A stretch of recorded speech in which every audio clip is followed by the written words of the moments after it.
Boa noite. Boa noite. Vamos começar uma live falando sobre restrição de crescimento intrauterino com o Dr. Natan. Boa noite, quem estiver entrando. Boa noite.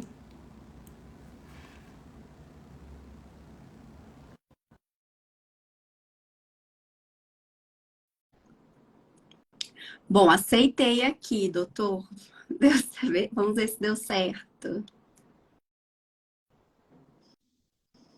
Deu certo. Thaís, boa Tudo noite. jóia? Tudo jóia? Prazer. Prazer igualmente.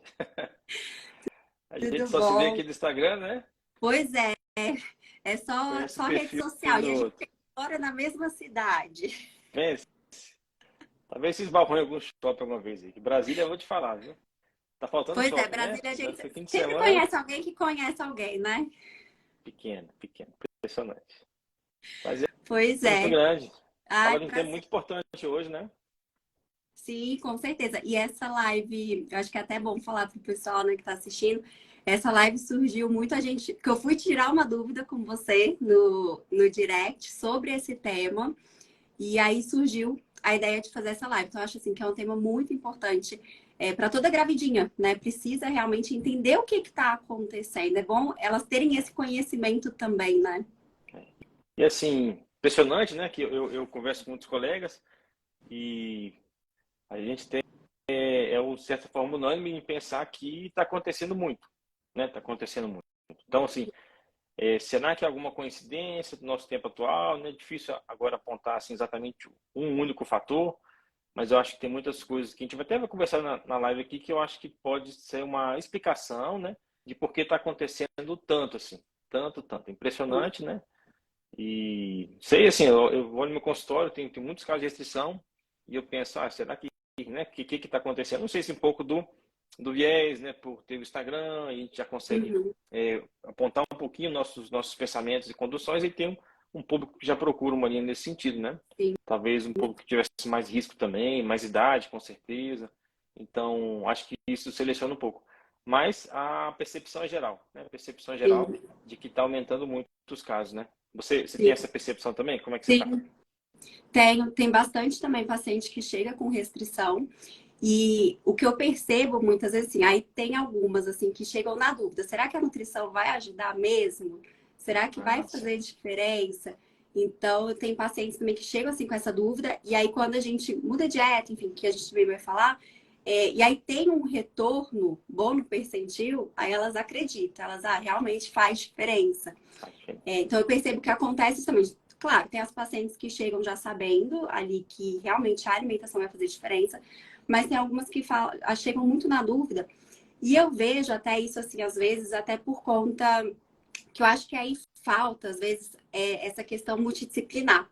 Então, eu vejo que Ah, às sim. vezes falta, assim, até o próprio médico incentivar a paciente a mexer na alimentação, a buscar uma ajuda em relação a Ah, isso, sabe? isso é verdade, falta muito. E tem até uns comentários do roteiro que a gente fez, né? Que a gente fez em conjunto ali e tudo. Tô suando aqui, você me desculpa quem tá me vendo em casa aí, né? Eu tô suando demais porque são agora de noite antes da live, eu dei banho e janta nos gêmeos. E aí a gente, aquela correria e tal, entendeu? Mas deu tudo Cansou, certo. cansou. É vida real, vida real.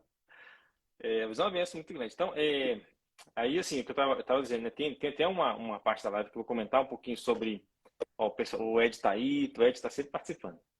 Personal Ed, muito querido. Uma parte que a gente vai comentar sobre as condutas, né, frente à restrição de crescimento, que pode fazer para tratar, para melhorar, e uma situação assim que vou comentar mais para frente, né, mas vou deixar esse gostinho quem está assistindo aí, de que talvez explique por que os colegas às vezes não estão dando ênfase, sabe, sobre o tratamento, assim, nem mesmo nutricional.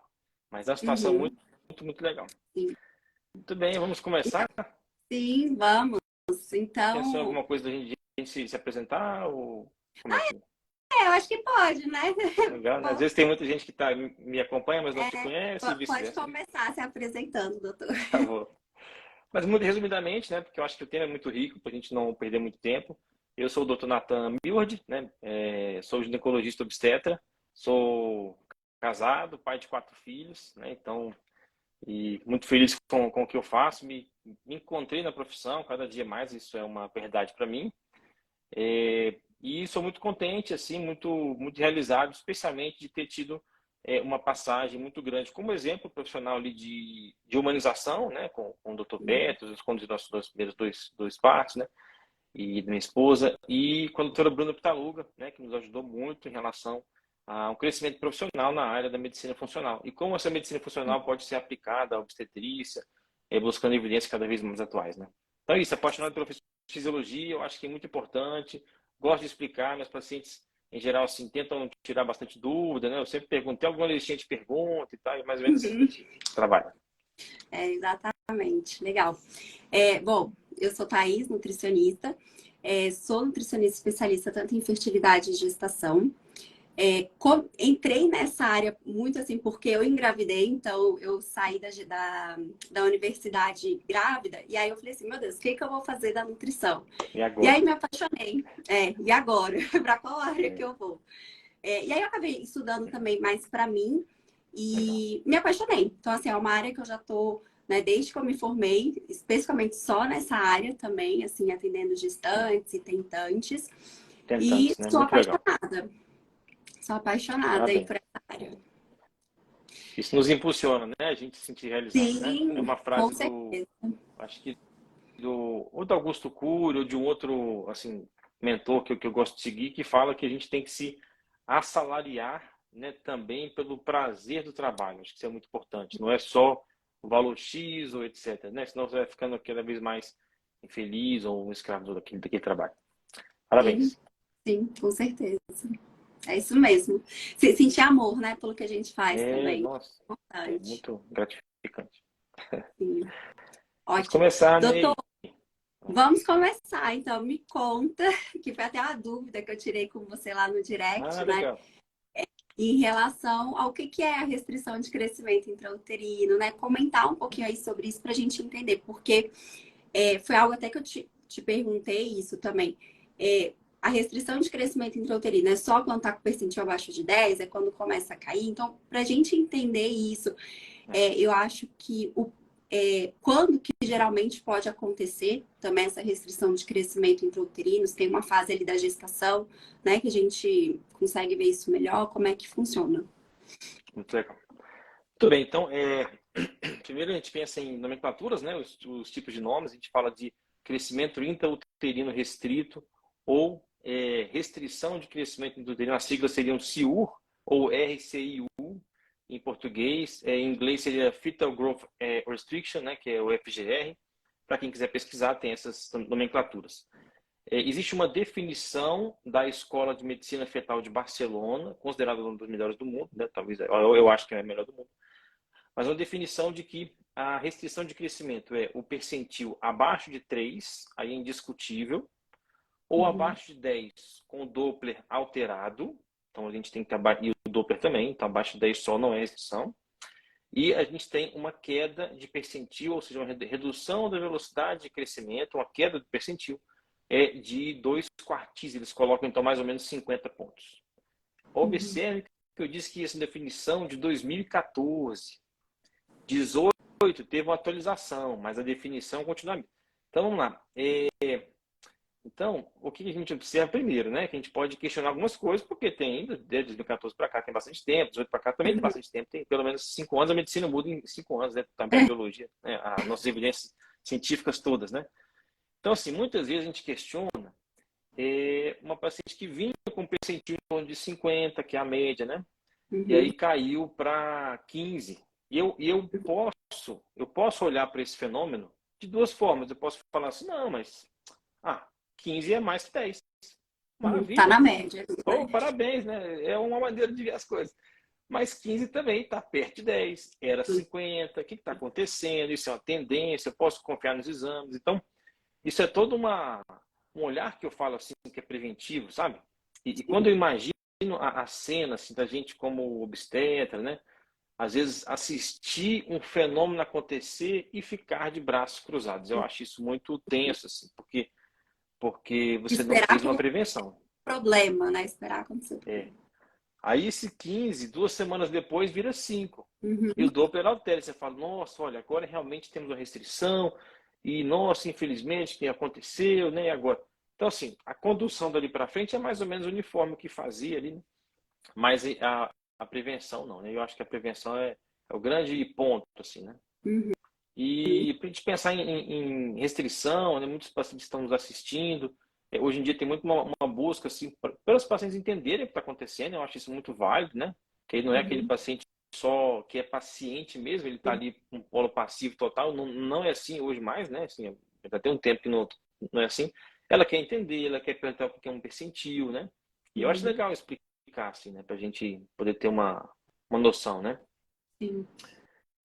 Então, o percentil, ele é uma grandeza matemática, né? Que, na verdade, é uma distribuição de 0 a 100 daquela variável biológica. A mais importante que a gente pensa é o peso fetal, né? Então, Uhum. o peso do bebê.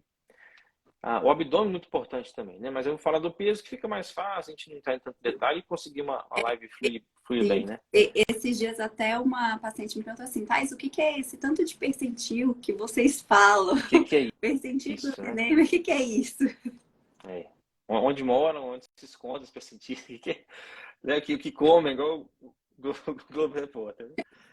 Mas então, o percentil é só um número matemático. Ele é um número isolado. Por exemplo, o peso, eu vou falar em gramas, né? Então, tem 2,5 kg, né? Então, 2.500 gramas e tal. A gente consegue ter uma medida. O percentil não, porque ele é um número absoluto. Então, se eu falar para você assim, meu bebê está pesando 2,5, né? 2,5 kg. Não sei se é bom, se é ruim, né? Se ele está grande, se ele está pequeno. Então, o percentil olha, comparando os bebês de 34 semanas, Uhum. o que pesa 2,5 está onde? Numa distribuição de 0 a 100? Ele está em 50. 50 é a média, excelente.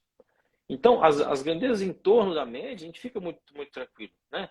Então, assim, um Sim. percentil de 30, que sempre esteve em 30, né? Então, isso é muito tranquilo. Ó. O bebê vem aqui em torno de 30, é um canal de crescimento. Está muito bom, um pouquinho menos que a média.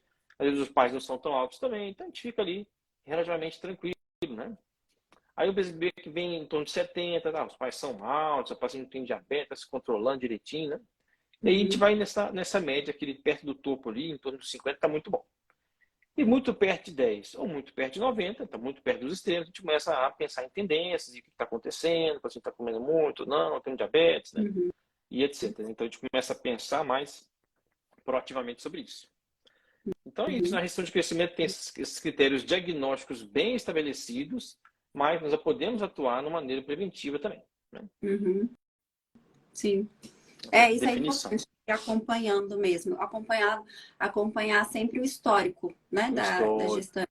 Uhum. exatamente. Muitas vezes, uma consulta isolada, um ultrassom isolado, Sim. ele é só uma foto de uma coisa, né? Assim, e quando a gente está acompanhando, a gente está vendo um filme, está vendo tudo que está acontecendo, né? E, Uhum. e é importante, você perguntou também quando, né? A partir de quando a gente começa a ver isso, né? Uhum. Então, às vezes, os pacientes que têm... Vou tirar o som do notebook.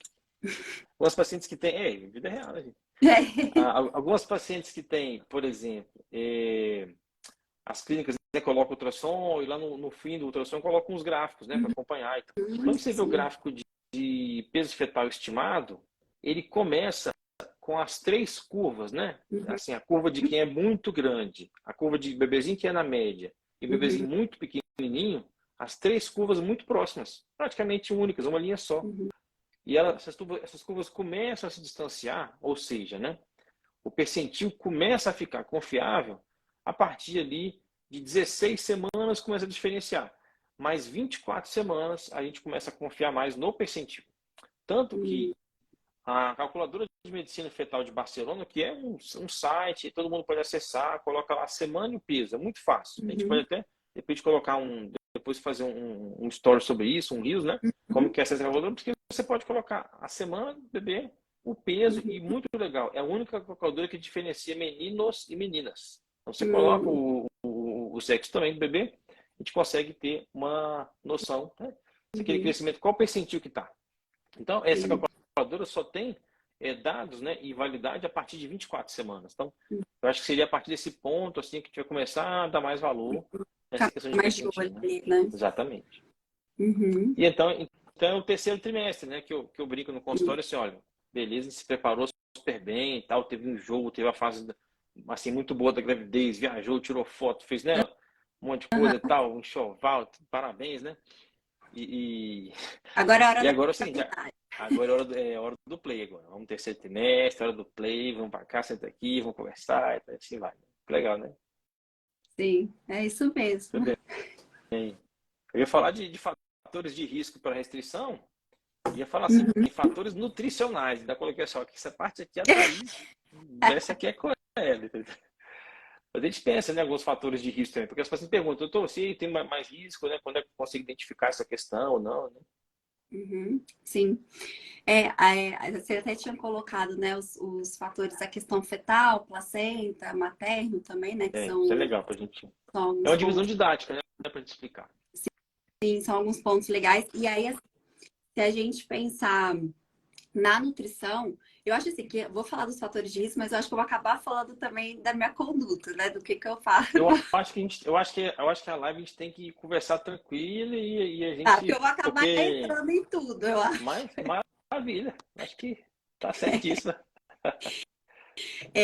Bom, quando eu penso, então, assim, na parte nutricional, né, dessa questão dos fatores de risco, eu acho que a gente tem que pensar em, acho que são em vários pontos, tanto onde a nutrição age de forma direta e onde a nutrição vai agir de uma forma indireta. Então, por exemplo, se a gente pensa, por exemplo, parasitose, né, é um fator ali que pode provocar uma restrição de crescimento intrauterino. Então, assim, é, eu sou muito cuidadosa assim em relação a isso com os meus pacientes, de saber onde você vai comer, ter um cuidado ali se você for consumir uma salada crua, um peixe cru, né? Tem muitas que querem comer sushi, enfim. Então, assim, tem esse risco de É, parasitose, mesmo verdade. não tendo essa contaminação, por exemplo, por toxoplasmose no peixe cru, a gente pode ter parasita. Então, tem esse risco de parasitose. Então, a gente tem que pensar nessa questão. A gente tem que pensar também na anemia, ou numa deficiência de ferro, ou numa anemia, que são coisas diferentes também. Não Exato. necessariamente a mulher que tem deficiência de ferro tem anemia, mas pode progredir aí para uma anemia. Então, Exato. isso também pode ser um fator de risco. E o que eu mais vejo, assim, relacionado à nutrição que as pacientes pensam, a primeira coisa que elas pensam é na proteína. Se está consumindo ou não a quantidade de proteína adequada. E muitas tentam, o que eu vejo também, assim, quando elas chegam no meu consultório, é muito assim, eu tô com diagnóstico de restrição de crescimento intrauterino, tô consumindo mais proteína, mas não tá adiantando. E Olha. aí, tenta fazer por conta própria, assim, né, o consumo da Uhum. proteína. E a gente tem que ter uma atenção com isso. Por quê? Então, se a gente pensar na proteína, eu gosto de falar assim, que a proteína é como se fosse o tijolinho da nossa casa, né? Então, a gente está construindo uma casa e está colocando vários tijolinhos ali. Maravilha. Porque a proteína, ela tem essa ação de construção, a função Uhum. dela, né? De construção. E se a gente pensa na gestação, a gente está construindo um neném, a gente está É, construindo células ali, formando órgãos. Então, a gente precisa da proteína para a gente ter um bom desenvolvimento fetal.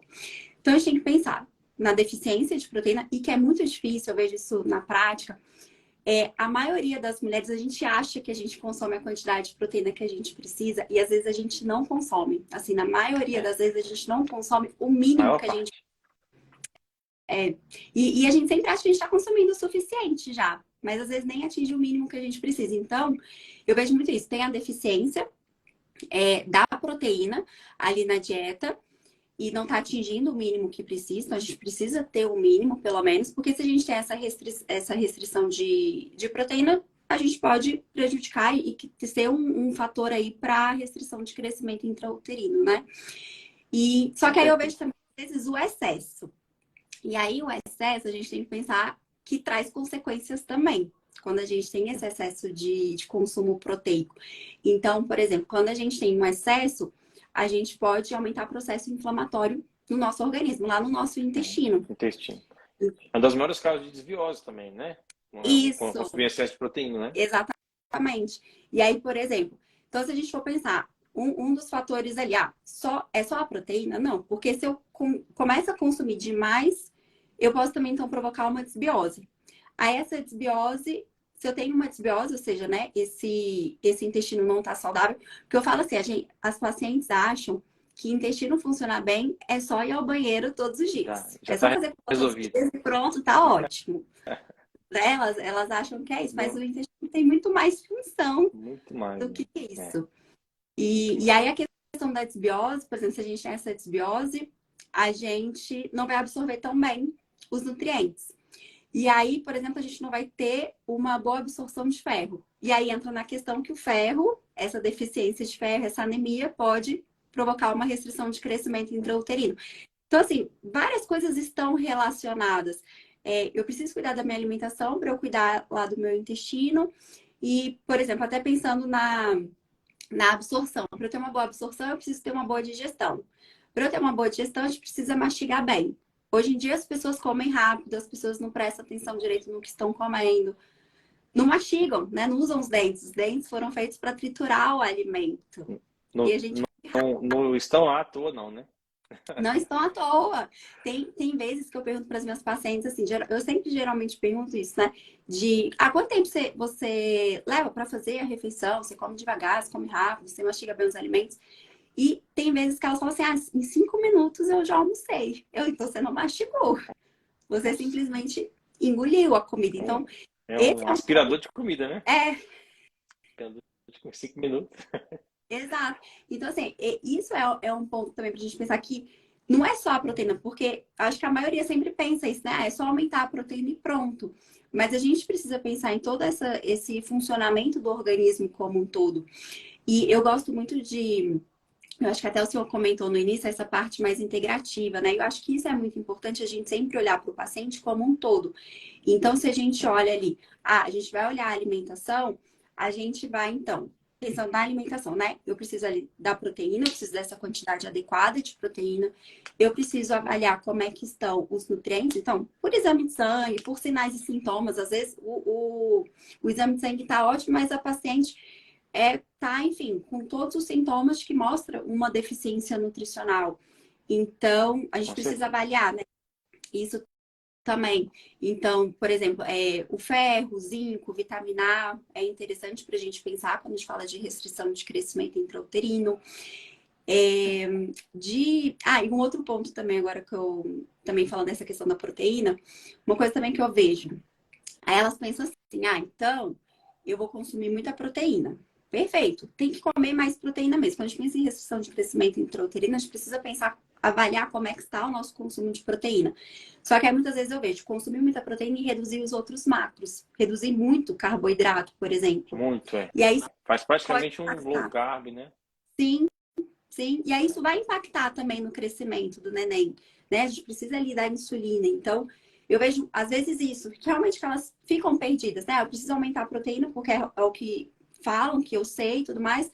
Mas precisa ter um guia, porque a gente precisa ter um equilíbrio ali de todos os nutrientes, né? De ter esse equilíbrio ali do carboidrato, da proteína, da gordura. Então, equilibrar isso, acho que é importante. A parte do intestino, né? A gente avaliar isso da saúde intestinal, da digestão, para ver como é que está a absorção desses nutrientes também. E muitas vezes eu acrescento também alguns suplementos, pensando nisso. Eu gosto muito de utilizar ou suplemento de proteína, às vezes, né? Então, assim, creatina, um whey protein, então geralmente eu acabo acrescentando esse. Eu gosto muito, dependendo ali também de uma das causas, né, Ó, da restrição de pessoal, crescimento. Hum. pessoal, anota as dicas da Thaís aí, que ela já tá dando já. Já a live nem acabou, ela já tá dando as dicas. Que é para ajudar, né? Não, mas é mesmo, que não precisa esconder o ouro, não. É pra... Só pra brincar. A gente não Ai, ai. deixa gravado, então. Não, Tô não, mas é isso brincando. mesmo. Não, Vamos, tô vou deixar, brincando. vou deixar. Tô brincando. Ai, ai. Tem Mas estava um. falando, então a gente suplementar proteína, né? Eu gosto muito Ah, assim de quantificar mesmo, né? O paciente não tem uma noção, às vezes nunca foi e tal, e não tem uhum. então saber assim pelo peso dela, né? Qual a quantidade, né? Em gramas por quilo de peso, como é que vai ser essa questão, quanto de proteína que tem num ovo, né? Quanto que tem numa porção de frango e por aí vai, né?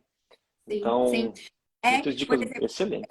isso que você falou, questão da quantidade, eu vejo muito assim, por exemplo, a maioria das pessoas acham que em 100 gramas de frango tem 100 gramas de proteína. Mas Nossa, não tem. não, né? E Bem menos. tem bem menos. Então, assim, por Incrível, isso, eu acho. senão não seria muito fácil Não, tá. agir. Pesa lá o frango lá. Sim, então assim, a gente precisa ter realmente esse cálculo, né? Todo mundo sabe, eu falo assim, que todo mundo sabe o que é uma alimentação saudável. Todo mundo sabe que ficar comendo, sei lá, McDonald's todo dia não é saudável. Todo mundo sabe que comer fruta, comer a salada é saudável. Mas a gente precisa entender todo o contexto ali da alimentação, né? A composição da refeição, a quantidade. Ou, por exemplo, um alimento que faz bem para você e não faz bem para outra pessoa. Então, aí entra a individualidade, que não é mais só ser saudável ou não ser saudável. Né? Aí entra mais a individualidade mesmo, mais especificidade ali da nutrição, da alimentação. E aí, o que eu estava falando também, a questão de pensar assim também essa forma mais integrativa, a gente até pensar, por exemplo, de forma indireta, né? Não direta ali a nutrição agindo, mas, por exemplo, se a mulher, se a gravidinha, ela não está dormindo bem, essa privação de sono em horas, né? Essa qualidade do sono também pode impactar. E aí, indiretamente, o que eu vou fazer? Eu vou cuidar da alimentação dela, ajustar a suplementação para melhorar esse sono. Então, a gente tem que pensar em tudo isso, né? Quando a gente fala assim, seja restrição de crescimento intrauterino, diabetes gestacional, enfim, qualquer intercorrência, né? E foi o que a gente falou, né? Assim, tá acontecendo muito. Quais um dos fatores? Se você parar para pensar no seu consultório, né? É muito comum a pessoa tá indo dormir tarde de graça, né? Então, assim, não tá nem, porque eu preciso por nada, pelo Netflix, sei lá, né? Outra coisa. E às vezes, assim, e mesmo quando dorme, né? O comportamental, a higiene do sono, o quarto de iluminação, temperatura, tudo não tá bem ajustado também, né? Então, fica por isso mesmo, né? Então, aí leva a gravidez todo do jeito que dá. E assim, uma questão de idade, né? Com mais de 35, isso é progressivo, a gente tem uma redução da produção de melatonina, né? A glândula pineal começa a calcificar e tal. Então, assim, eu não estou dizendo que a reposição de melatonina é para todo mundo ou nem que é uma coisa absoluta, mas que às vezes deve ser considerado também, né? Então, acho que é muito válido. Eu explico para os pacientes, tem receptor de melatonina no seu endométrio, né? No líquido folicular, no folículo, antes de liberar o óvulo, riquíssimo em melatonina. Não está lá à toa. Igual sempre. Ali, ovariano. Exatamente. Então, assim, com certeza, né, a gente tem um papel do sono fundamental. Eu acho que o Ed comentou alguma coisa mais abaixo, eu estou sem óculos, não consegui ler. Mas eu vi a carinha dele lá comentando. Em relação à atividade física, né? Exercício físico programado, né? Tem algumas sociedades que consideram restrição de crescimento uma proibição. Ah, está proibido a atividade física. E não é assim, né? A gente já conseguiu otimizar a circulação.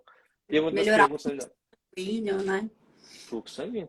E assim, aquela divisão que você falou, né, das três coisas, causas maternas, fetais e placentárias, uma divisão didática, né, de por que está tendo a restrição. Deixa eu só responder aqui, só para não mudar o tema. Perguntaram a sim. quantidade de proteína diária necessária. Aí, assim, é uma média, né? Que a gente vai avaliar, assim, no mínimo 1,1 grama por quilo de peso. E aí pode variar aí até 2 gramas por quilo de peso. Então, aí seria essa média, aí a gente vai individualizar. 1 a 2. Perfeito.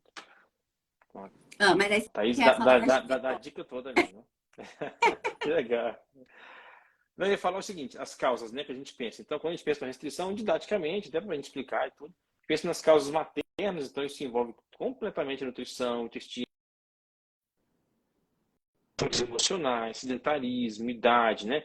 Alguns desses fatores a gente não consegue modificar, especialmente a idade, né? Se foi uma FIV ou não, se foi FIV com ovo doação. Então, são vários fatores que vão aumentando, né? Os fatores fetais, em geral, a gente fala muito de má formação ou síndromes existentes, né? Então, ou fez o primeiro trimestre, fez um NIPT, fez algum exame que mostrou alguma síndrome, né? Ou sugestão de síndrome.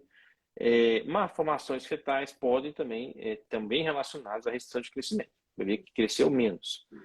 E por último, os fatores placentários, que na minha opinião é a grande fronteira da medicina, a gente precisa avançar muito nesse conhecimento da placenta, do ponto de vista de ultrassom, né? Muitas vezes eu observo lá assim, onde que está a placenta, o laudo vem errado. Estou falando de clínicas renomadíssimas em Brasília, melhor de Brasília, vem lá um laudo com a placenta no lugar errado, né? Ou esse mês é anterior, no outro mês é posterior, no outro mês. Não existe isso. Então, assim, pode esquecer a placenta. A gente não mede a placenta. Eu só vejo ela e falo onde é que ela está. Então, eu acho que a gente está muito pouco ainda, sabe? Conhece muito pouco sobre a placenta. Não temos marcadores ecográficos muito seguros sobre a placenta. A gente não tem. E no máximo, quando é um médico cuidadoso que quer entender a paciente dele, ele pede uma biópsia de placenta. Mas é como se fosse um voo, um avião, assim, né? Eu vou ter uma caixa preta depois do voo. Durante o voo, Só vai não saber consigo ver. depois, né? Só depois. Serve para alguma dica para o próximo bebê, né? Então acho que é muito válido. Serve para explicar um fenômeno que a gente observou na gravidez. Ó, o bebê vinha bem, 60 de percentil e tal, e agora caiu para 15 e nasceu com 7. Você fala, e agora? Não, a biópsia mostrou aqui, ó, sinais de hipoperfusão. Então teve pouco sangue chegando. Então, se está tendo pouco sangue chegando para o bebê, imagina, pouco sangue, ele não respira, não bebe água, é tudo aquele sangue ali do cordão E no umbilical. sangue tem nutriente, oxigênio, tá tudo ali, né? Vamos otimizar esse sangue, vou melhorar o fluxo de sangue, né? Eu vou deixar mais proteínas e aminoácidos ali, que são elementos construtivos, como você falou muito bem, né? E que alguns deles têm até um transporte facilitado pela placenta. A placenta não é só uma esponja, um filtro, uma barreira, né? É uma coisa muito mais ativa do que isso, são mais 10 hormônios. Então, assim, entender um pouco mais a placenta, né? Entender o que afeta, né? Então, assim, sedentarismo, sono, né? Picos de insulina, aquela alimentação que você falou.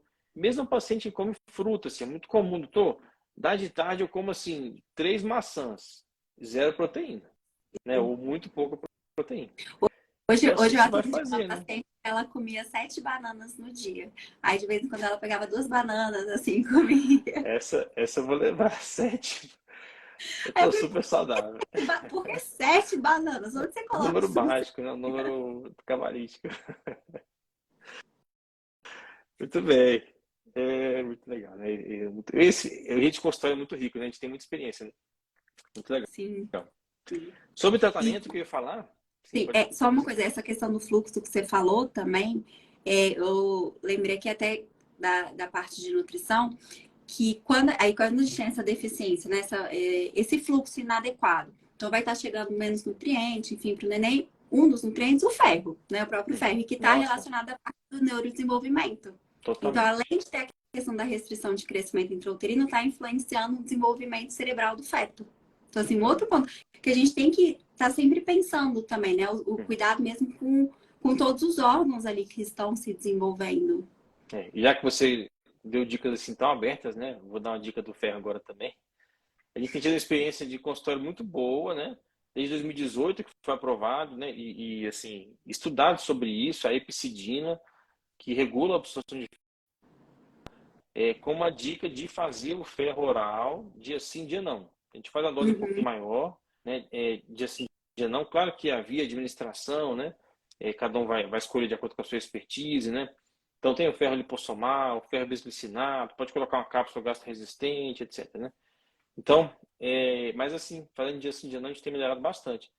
Os índices de ferritina estão começando a estabilizar, não está só caindo, que antes ia de mal a pior, a gente precisava de ferro venoso, né? E o ferro cético e ferro e a saturação de transferrina sempre estão muito bons com essa estratégia, né? Então, assim, uma boa farmácia de manipulação, né? Buscar estratégia nesse sentido. E assim, e tem pacientes que vão ter que precisar do ferro venoso mesmo. Isso aí não tem jeito, né? E cada Sim. vez mais, né? Cada vez mais. Especialmente quando engravida, às vezes, com a ferritina mais Já com, baixa, né? Não é, teve. Exatamente. já Um com uma ferritina mais. histórico, né? Sim. Endometriose, adenomiose, sangra muito, então ela já tinha uma ferritina muito baixa, não consultou antes. Doutor grávida, parabéns. Parabéns mesmo, vamos acolher, Deus que está abençoando, pronto, mas vamos cuidar também de maneira especial, individual, de acordo com a necessidade, né? Sim, isso mesmo. Esse cuidado pré-concepção, né, também é muito importante até É para muito prevenir importante. intercorrências na gestação. Muito. Eu sempre falo assim, para as minhas pacientes, até na rede social aqui mesmo, que a gente se cuida na pré-concepção para a gente ter uma gestação saudável, sem intercorrências, e a gente se nutre muito bem na gestação também para a gente ter um pós-parto bom, porque também vai impactar o que aconteceu na gestação. Então a gente tem Muito. que estar se cuidando ali para a próxima fase ser agradável, ser boa e não ter problema nenhum. Muito bem. né? Eu E comentar que deixa eu só te perguntar, assim, pode, claro. que você falou da biópsia de placenta, eu fiquei com uma dúvida que eu quero tirar. Tá? Você aconselha a fazer sempre biópsia de placenta? Ou só Nossa, se acontecer alguma coisa? muito raro não pedir, né? Assim, então, a maioria dos pacientes que eu atendo, né, em ambiente de convênio, né? Claro que o SUS é uma outra realidade, e é possível também o colega do SUS pedir para alguma situação de intercorrência e tudo, né? Mas eu acho que, inclusive, lá sempre pede quando tem alguma intercorrência grave. Mas o convênio, em geral, cobre bem, né? É a biópsia, então não tem dificuldade. E a informação eu considero valiosa, né? Legal. Então, é da minha prática clínica, é muito raro eu não pedir. Eu me lembro poucas vezes que eu não pedi a biópsia. Uhum, tá. E assim, e a gente tem surpresas assim, né? Às vezes, inclusive muito positivas, né? Um paciente com mais de 40 anos, né? Perfil atlético e Uhum, atleta mesmo, atleta real, oficial mesmo, atleta, não tem outra coisa. No 25 de dezembro na academia, né? uhum, Natal, malhando e tal. E a família toda, né? Então, assim, uma gestação de FIV, né? Uma fertilização in vitro, a idade, né? Mais de 40, assim, fatores de risco para você. Um ultrassom morfológico no primeiro trimestre mostrando alto risco de restrição, altíssimo risco, e nós não tivemos nenhuma restrição, né? Então, ela foi incrível, para mim, um exemplo que eu vou lembrar para sempre, assim. A placenta, o visual da placenta, o macroscópico, que eu pego e olho, estou acostumado a olhar ali, não tinha nenhum apontamento, nada, não posso falar nada uhum, de ruim. Porque a gente olha a classificação, a gente vê depósito de fibrina, placenta estranha, né? E ela não tinha nada. E a biópsia de um laboratório excelente aqui em Brasília também veio uma descrição muito saudável, assim. Então uhum. fica, sabe, Bacana. essa biópsia serviu para quê? Olha, serviu para confirmar isso, né? Isso Sim. é uma Pode fazer informação, exercício, pode isso é malhar. uma evidência, gente, isso é uma evidência, não tem como. Eu ia falar que os médicos orientam muito, nós médicos, né? Os médicos, parece que eu não sou médico, né? Mas nós médicos, nós orientamos muito por um site chamado UpToDate, que você tem muitas revisões, atualizações, você não consegue ler todos os artigos que estão publicados, e você vai no UpToDate e tem um certo resumo lá. No UpToDate, né, que inclusive é americano e guia muitos médicos nos Estados Unidos, tem uma parte, um capítulo sobre restrição de crescimento. E um capítulo final, uma parte final, assim, de 1 ou 2 parágrafos, né? Que fala sobre conduta, sobre tratamento, como tratar a restrição de crescimento. Então, assim, imagina que eu estou falando de um site, uma revisão que orienta os médicos no mundo todo, a assinatura é caríssima, tal, não sei o quê. E na parte de restrição de crescimento, na hora do 10, fala como tratar, ele joga assim, terapias nutricionais, nenhuma validade científica. Aí você, nossa, a gente chega para trás, assim, você, nossa, como assim? Não vale nada, né? E aí coloca assim, e aí coloca referências. Se eu não me engano, porque eu revisei isso aí, tem pouco tempo. Tinham Uhum. 2 referências lá, 2 artigos científicos. Um é de 1984, onde foi reposto Muitos anos. albumina. Não, 84, eu não era nascido, mas estava quase nascendo. Repôs o quê? Albumina no paciente. Albumina na época, lá até que dava muitos gases, tá? Não tinha esse tanto de biose que a gente falou, né? Então, Uhum. assim, repus albumina e viram, olha, repusemos albumina aqui e não deu certo. Pelo amor de Deus, não dá para comparar isso com o que a Thaís faz hoje no consultório, né? Que a gente faz também, no apoio. Tá? Então não dá Sim. para comparar. Aí você, com base nisso daí, fala para divulga a torta direita, divulga assim aos Não tem quatro, relação nenhuma, né? dá para fazer isso, né? Então, isso está lá. Eu queria citar esse exemplo porque, gente, às vezes a gente tem que ir além, né? Não dá por quê. Vem cá, como é que é isso? Isso é um desafio. Porque isso me incomodou muito no começo da minha carreira. De eu virar para o paciente e falar assim, olha, o bebê está caindo percentil, eu vou Uhum. cruzar os braços e eu vou Não fazer nada. assistir o Uhum. percentil cair cada vez mais, não tem nada para fazer.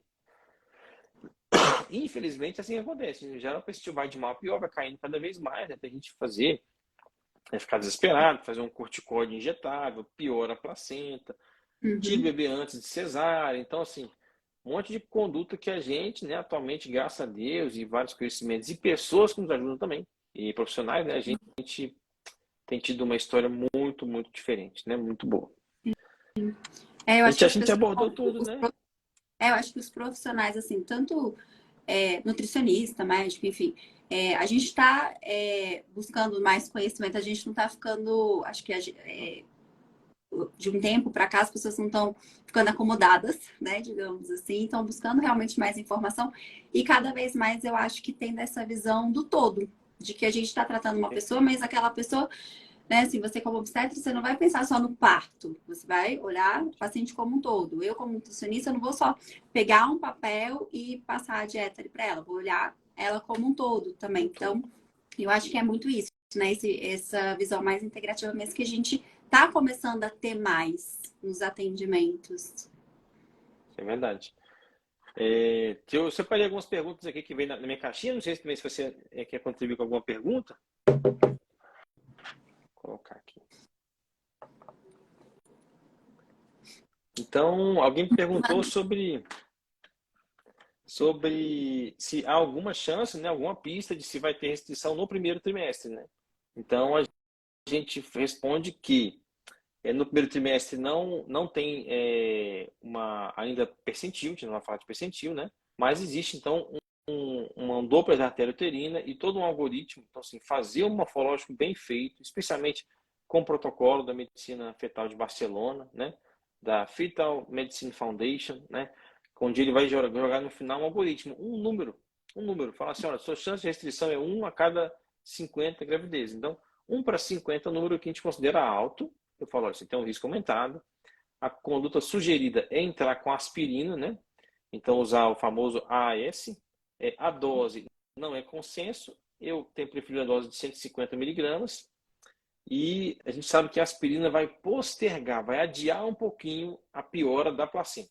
Ou a gente entende, né, que a aspirina faz esse fenômeno. Não é a única prevenção, mas também, se você faz o ultrassom morfológico no primeiro trimestre mal feito, né, alguém que não fez o protocolo, a clínica que não foi muito, enfim, sem fazer o protocolo e sem avaliar pelo menos a paciente se ela precisa usar S ou não, a gente deixa de prescrever, eu deixo de ajudar e eu deixo de postergar, jogar para frente o problema, né? Então, assim, meio eu ter uma pré-eclâmpsia com 32 semanas, vou ter 36 semanas, muito melhor 36, né? O restante de crescimento também eu jogo para frente, né? Então, a aspirina tem esse papel e esse indício, então, no primeiro trimestre. Acho que essa é uma pergunta legal da caixinha que eu selecionei, né? Sim. Aí muitas foram respondidas ao longo da live também. Tem mais umas 2 ou 3 aqui que eu acho que é legal pra gente falar. Uhum. Uma coisa assim que eu gosto muito de olhar também quando eu estou avaliando os exames das minhas pacientes, assim, mesmo no início, né, da gestação, é olhar muito o hemograma, porque o hemograma fala muito, assim, de processo inflamatório pra gente também. Sim. Então, assim, avaliar ali como é que tá a hemoglobina, se tá muito alta, às vezes tá, assim, bem próximo ali do valor superior ou até acima, um RDW mais alto também. Então, isso também mostra um processo inflamatório. Pra gente, não que isso vai ser a causa, né? Mas assim, pra gente já ficar um alerta, assim, tem um processo inflamatório. Então, a gente tem que ter um cuidado para qualquer intercorrência que possa acontecer. Então, a gente sempre olhar isso também, né? Como que essa mulher está iniciando a gestação, todos esses cuidados também para ver como é que está o organismo dela. Incentivar práticas saudáveis, né? O nosso papel, né? Sabe, se ela assim Sim. estava totalmente sedentária e graças a sua fala, ao seu exemplo, a você ficar insistindo para ela ali, toda consulta lá, eu vou ter que voltar de novo na Thaís, ela vai me ligar quando eu estou fazendo já. Então, isso melhora, né? Isso pode ser uma coisa legal. Muita pergunta sobre restrito versus pequeno para a idade. Então, muita pergunta sobre isso também. Eu acho que é um tema interessante assim para tá tanto na obstetrícia quanto na pediatria, né? Então, assim, bom, as definições de restrição, eu falei no começo da live, nós queria deixar salvo, então acho que vai ficar disponível lá, né? Mas a definição de restrito é essa. Então, tudo que não entra nessa definição, do ponto de vista formal, né, eu vou chamar de pequeno para a idade gestacional. Então, assim, a questão é saber se ele é pequeno, só pequeno e pronto, ou se eu estou percebendo um fenômeno, né, que estava um percentil de 30, foi caindo, eu peguei agora um 7,5, daqui a pouco vai nascer com um percentil 2. Então, será que esse é um fenômeno, ou que já vinha pequeno mesmo, né? Então, essa é uma interrogação que a gente faz muito grande, né? Então, muitos colegas, às vezes, assim, pensam, não, ele é pequeno para a idade, não tem que fazer nada. Bom, eu não vejo assim, né? A pediatria classifica qualquer bebê com percentil abaixo de 10 como pequeno para a idade, mesmo que a gente sabia que ele era um restrito. Então, depois de nascer, não tem bebê restrito ou bebê não restrito, só tem bebê pequeno para a idade. Então, a pediatria tem uma classificação diferente. E o que eu chamo a atenção é isso, assim, de não ficar tranquilo, né? Ou seja, não fazer nada diante de um diagnóstico de pequeno para a idade. Falar, é só pequeno para a idade, não tem que fazer nada. Eu discordo desse pensamento, que para mim é ficar de braço cruzado, assistindo, né, piorar e tudo. Né? Então, Sim. é isso. Eles perguntam muito sobre consequências no futuro também. A gente quer potencializar, otimizar o crescimento desse neném, né? Exatamente, gente, né?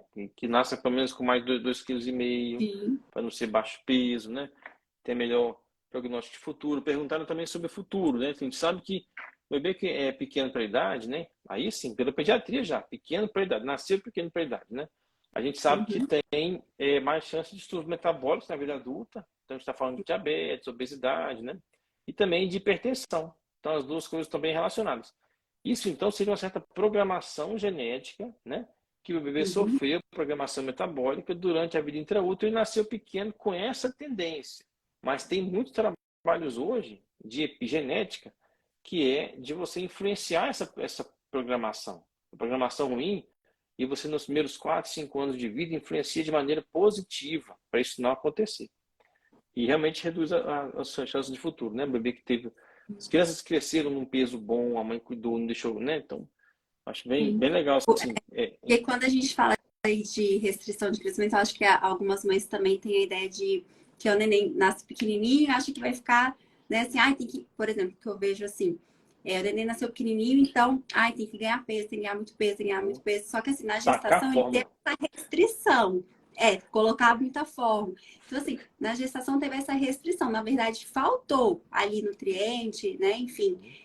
Quando ele nascer, ele vai querer pegar tudo e guardar isso para ele. Então, por isso que também aumenta esse risco aí de sobrepeso, de obesidade na infância, na vida adulta, né? Então, assim, tudo que acontece, que é essa questão da programação metabólica, né? Que são os 1.100 dias. Então, antes, a pré-concepção, gestação e aí os 2 primeiros anos de vida. Então, tudo isso vai estar impactando, esse período vai estar impactando na vida desse nenenzinho lá na vida adulta, quando ele for idoso, enfim, a vida inteira, né? É muito precioso, né? Era a campanha dos 1.000 dias, mas 1.100 dias, é verdade. Tem que fazer a pré-concepção. Tem que pensar na pré-concepção também. Muito bom, que legal. E aqui eu falei que muitas pessoas comentando que tem visto muitos casos, né? Tem uma paciente muito querida amiga da família que está com 33 semanas, percentil 17. Falei, olha, todo mundo vai me dizer que é só PIG, mas, gente, fica atento como é que era o percentil antes, né? E aí, sobre o ultrassom, é uma dica muito legal, assim. Procura fazer com o mesmo médico, viu se ele foi cuidadoso, entendeu? Então, às vezes eu tenho uma paciente agora que me mostrou essa semana um terceiro ultrassom quinzenal, que a gente está acompanhando, e 3 médicas diferentes, né? Então, tudo bem que foi a conjuntura dela, mas, assim, se puder, a gente escolhe o mesmo médico, né? Isso facilita a gente pensar. Isso faz muita diferença mesmo. Isso eu vejo com algumas pacientes também. Que a gente está fazendo acompanhamento, aí de repente vai vir outra pessoa para fazer ultrassom e dá totalmente diferente. Assim, uma diferença muito grande. Aí ela, até o próprio médico assim, que acompanha fala assim, não, tenta fazer no lugar que você já fazia, para ver. Aí vai e não dá nada alterado, é só porque às vezes ficou mudando mesmo de... Mudando. E assim, tem uma diferença muito grande também, né, do peso estimado pelo ultrassom e do peso de nascimento. Então, quando eu vejo assim, em geral, né, vou falar aqui em linhas gerais, né, o mais comum é o ultrassom estar colocando um peso maior do que o peso do bebê. Então, tá lá o ultrassom, tal, você lutou, conseguiu tudo e deu ultrassom de 2.700. Olha, não vai para o parto pensando que é 2.700. Assim, o mais provável é que o parto assim vai nascer com 2,5, 2.450, é um pouquinho menos, né? E isso me chama mais atenção ainda, porque se eu fico confortável com o PIG, não, é pequeno para a idade gestacional, percentil 8, maravilha, isso é ultrassom. A vida real vai nascer pesando menos, vai nascer percentil 2, percentil 1. Aí você nasce percentil 1 e fala, nossa, o percentil 1 aconteceu, né? Outro fala, olha, 15% de margem de erro. para 15% de 3 quilos, né? Então, 450. O bebê está lá, o ultrassom estimou para 3 quilos. Pode nascer com 2,550 e o ultrassom está certinho. Né? Então, assim, imagina, 450 gramas, É né? muita Muda tudo. coisa, é muita coisa para o Vai, nenenzinho. né? E perguntaram muito se pode, duas perguntas últimas aqui que eu acho legal para a gente comentar. A via de parto, se pode parto normal, né? Então essa, inclusive é nossa, né? Que é o nosso dia a dia. Eu acho que não só pode como deve. Claro que é uma situação de uma placenta duvidosa. Então, no período expulsivo, a gente tem que estar mais atento. Pode ter mais conversão para cesárea. Pode ser que a analgesia é muito bem-vinda para aliviar um pouquinho a tensão na pelve, oxigenar melhor o bebê. Então, algumas condutas a mais e sugerimos que haja uma indução do parto. Né? 38 semanas ali seria um certo limite, embora tem colegas defendendo para até 39, mas assim, não mais que isso. Né? Então, pode parto normal. Uma restrição mais grave, com Doppler alterado, estágio 2 de Barcelona em diante, aí não pode parto normal. Né? Então, em tese, não pode. Mas a maioria, então, pode parto normal. E tem uma data limite da idade gestacional, Isso nesse eu comentei caso? agora. Assim, talvez o ideal, né? No bebê restrito, PIG, está com dúvida, não passar de 38 semanas. Né? Não tem, a curva, é um ponto a partir do qual a curva aumentou muito a mortalidade de bebês. A gente não gosta de falar disso, mas em última análise nós não queremos, né? Nós estamos evitando, lutando para evitar o quê? Que por ter tão pouco sangue chegando para eles, né? Eles podem entrar até em óbito fetal. É uma coisa gravíssima, né? A gente não quer de jeito nenhum. E quanto mais o tempo passa, mais a placenta vai sofrer fatores inflamatórios, obstrução, infarto, hipoperfusão, trombose placentária, descolamento. Então o tempo vai passando e a placenta também tem uma certa validade. E tem colegas falando que se for PIG, até 39 semanas poderia esperar, né? Mas talvez não mais do que isso, não vale a pena. O que a gente está ganhando passando disso? E perguntaram muito se o segundo da gravidez pode ter também. Então, é um risco aumentado, né? A gente fica com um certo histórico. A gente pergunta assim, como é que estavam as suas condições na primeira gestação, em termos de suplemento, alimentação, cuidado, sono, atividade física, o que você fez, emocional, né? Tudo isso impacta muito. E a gente tenta atuar em todos os fatores. Então, teve na primeira gravidez, vamos tentar corrigir todos, né? Uma coisa que é pouco comentada, a endometriose aumenta muito a chance de restrição da endometriose. Endometrite, por ter endométrio inflamado, não permite uma boa fixação do trofoblasto. Então, assim, num contexto de investigar da primeira para a segunda, eu sugiro muito de como é que está a endometriose, não tratar essa questão. Tem alguma endometrite, alguma desbiose endometrial, né? Então, a gente pensa em otimizar, né? Vamos agora.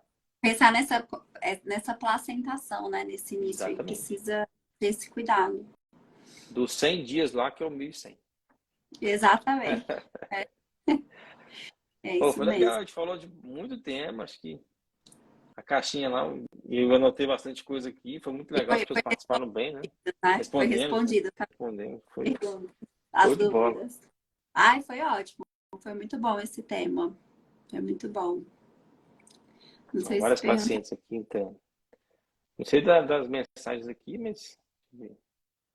Eu acho que não teve pergunta aqui, não. Não vi Ó, o aqui, Ed não. comentou, do percentil 6 eu vou lá amanhã. Interrogou aqui. Então, assim, imagina, a paciente percentil 6, né? E está em atividade física com personal, isso vai ter muito benefício. Alguém Uhum. comentou, estou com 38 semanas e percentil está 3. Então, assim, é uma restrição, né? Tomara que seja um estágio 1 de Barcelona, mas 38 semanas sugere que já pense em interrupção, né? Não estou falando de cesárea, estou falando de induzir, né? Uhum. Mas é Sim. isso. Ter esse cuidado, né? Alguém perguntou que está tendo muito diagnóstico, se é porque nós estamos diagnosticando mais, eu acho que isso também é verdade, O olhar. mas a alimentação e hábitos de vida, né? Então, eu acho que a alimentação, hábitos de vida, eu acho que nós tivemos uma doença muito importante mundial de 2019 para cá, que essa doença pode estar relacionada a placentações ruins também, né? Sim, sim. Aumenta o processo inflamatório aí também, né? Exatamente. Muito bem, muito, muito legal. Muitas pessoas participaram. Ótimo. Ah, foi muito bom. Depois vamos pensar no próximo tema, Ó, então. top, muito bom, vamos sim. Diabetes é um tema legal, né? Acho que muita gente vai querer saber Sim, também. sim, sim. É um tema bom. É, eu vou deixar gravada, então, e aí eu vou, quando eu fechar aqui, eu vou salvar, e aí eu te marco, que aí eu acho que dá pra você dividir também no seu perfil. Que aí Ah, fica lá legal. também. Não, Dá pra maravilha. gente colocar assim. Ô, Que aí todo mundo Thaís, assiste. prazer, Rever. então. Prazer, Sim, pois doutor. Foi é. ótimo. Obrigado. Abraço para você. Tudo de bom. Abraço a todo mundo que acompanhou a live aí. Boa noite, Boa gente. Boa noite. noite, doutor. Foi ótimo. Depois a gente marca a próxima, Vamos sim. então. Combinado. Até Então tá mais. bom. Tchau, tchau. Boa noite. Tchau, Boa. tchau. Tchau, tchau.